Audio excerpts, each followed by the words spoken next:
everybody, I'm Allison and welcome to SauceTV Now. We're at Whiskey in the Winter.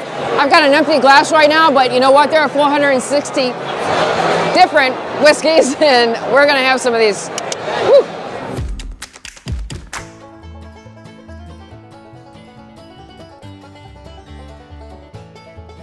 This is the man who made it all happen, Amit. Hey, how are you? I'm well, man. Thank you so much for having us here. How many years have you been doing Whiskey in the Winter now? I know we've been out for 20, but I know you've been number 9. It's lucky number 9. Number 9. It's a good number, right? Yeah, love it. So tell me, what was the inspiration behind this event? Why did you want to start doing this? So about a decade ago, you started seeing whiskey. When we were working a lot in St. Louis and the nightlife world, you saw a lot of whiskeys taking over and starting to become a trend. Yes. So we wanted that to be part of it, and we wanted St. Louis to be part of the cultural center of the movement, right? Yes. So being as close to where a lot of the whiskey comes from, it made a natural fit that many of the distillers, et cetera, could come here. And then we had a great local scene already that was starting. Yeah, so we kind of put it all together and said, let's do an event that's in our own way of doing our own spin on it, and it took off. The St. Louis way, right? Yeah. So how many, it seems like the event gets bigger every year and everybody's very excited about this event. How many whiskeys are here? So we started, the first year we had like 175 whiskeys. Yeah. Now we're at almost 475. Wow. So it's incredible, right?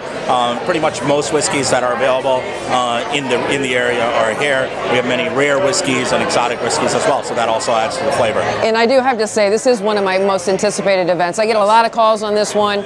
I know that you said that you sold out in about, what, 43 minutes? 43 minutes. 43 minutes, right? So, I didn't even get to tell my friends about it. Like, right. I was in a meeting, and when by the time it ended, it was already sold out. I know. And I feel so guilty because, I have so many people that want in too.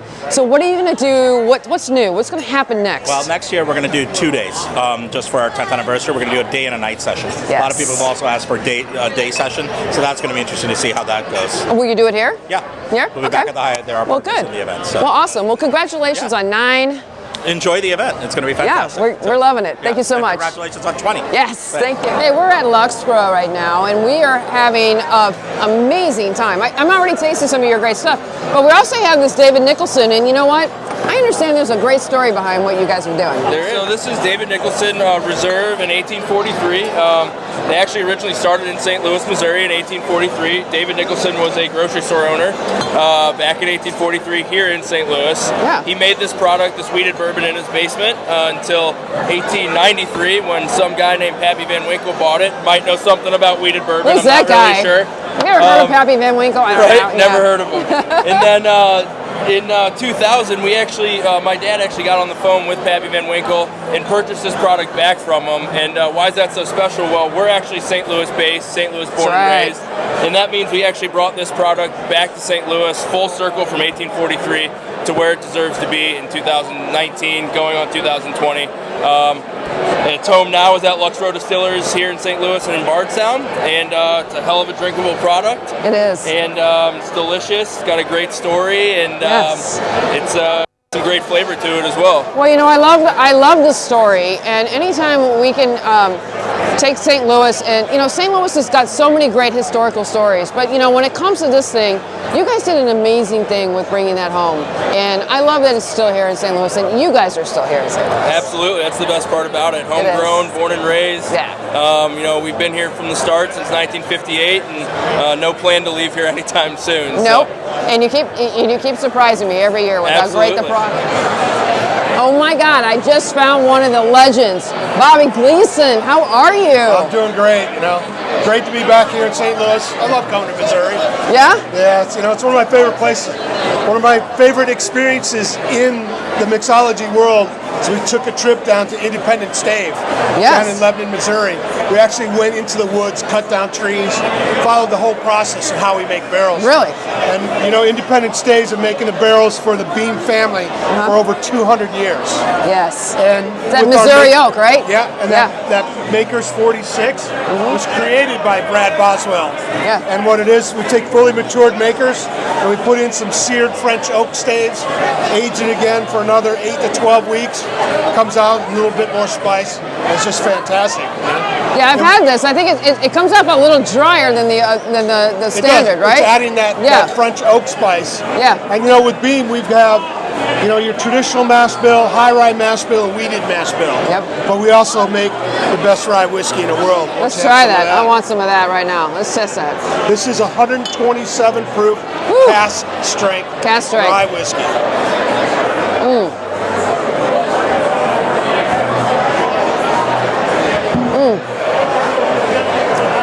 You know, you don't feel it though. It doesn't drink like 127 proof. You don't Great feel it. whiskey, great for drinking neat, on ice, or in a Manhattan.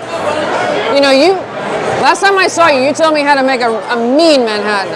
I want you to tell everybody on SauceTV now. My formula for a Manhattan, 3 parts whiskey, 1 part sweet vermouth, 2 dashes of Angostura bitters. Stir it, strain it, serve it with a lemon peel. That's how I like it. It's a mean Manhattan, my friend. Thanks for coming out tonight. My pleasure. Good to see you. We're going to have some Suntory, Hibiki, and Toki. And this is Kyle. Kyle, tell us what's so great about this. Yeah, absolutely. So newest product to the Suntory line, Toki. Really accessible to the market. Drunk as a highball with club soda and a citrus twist. We do that here for you. So why do they do that, Kyle? It highlights the whiskey, brings out all the aromatics, really drinkable. Citrus just accentuates it even more. So, all right, so do I get one of those? Oh, this is yours. So, this is traditional?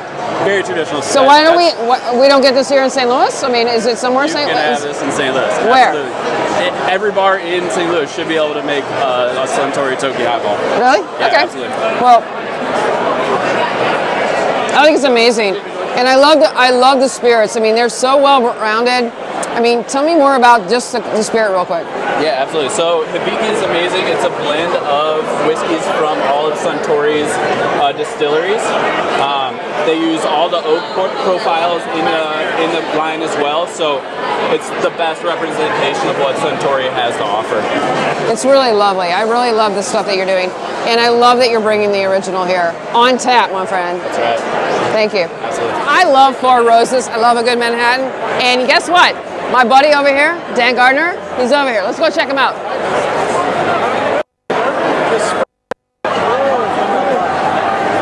That's what's going on. Oh no, you're on camera, baby. Look who I found. How you doing, my friend? It's always good to see. You know what? You're one of my favorite people when I come to Whiskey in the Winter to see. And you know, what do you got new for Four Roses right now? Oh God. Oh God. I love this guy. Wait, you didn't save me any? What's up? Wait a minute. Hang on. Do I gotta get the angel? I've got 3 more bottles. See, this is why I love him. So Dan, tell us what's going on with Four Roses right now. Oh, wait. Well, every drop is sacred. Got a little more. Not much here. Look, I'm getting a little in there, right? Oh, waste not, want not, my grandma would say. 112 proof. Okay. 112.6 proof. It just keeps coming. 21-year-old bourbon in it, 2 15-year-olds and 11-year-olds. Different recipes. Oh, lovely. So this is, and that's small batch select. We're going to be releasing that in the spring here, I think. I've been told I'm getting it, but I haven't been told officially. Okay. So 104 proof, non-chill filter. It's got a great nose to it. Oh, that's, yeah. And I tell you what, every drop is working hard. Brand ambassador for Glenfiddich. Hey, what's going on, Dave? How you doing, Allison? Thanks for stopping by. Yeah. I was waiting for you. I saw you. I was like, you're never going to stop by. Got this beautiful You're whiskey. so busy, man. I know. It's so never busy. too busy for you. What do you got here? This is the newest release from Glenfiddich.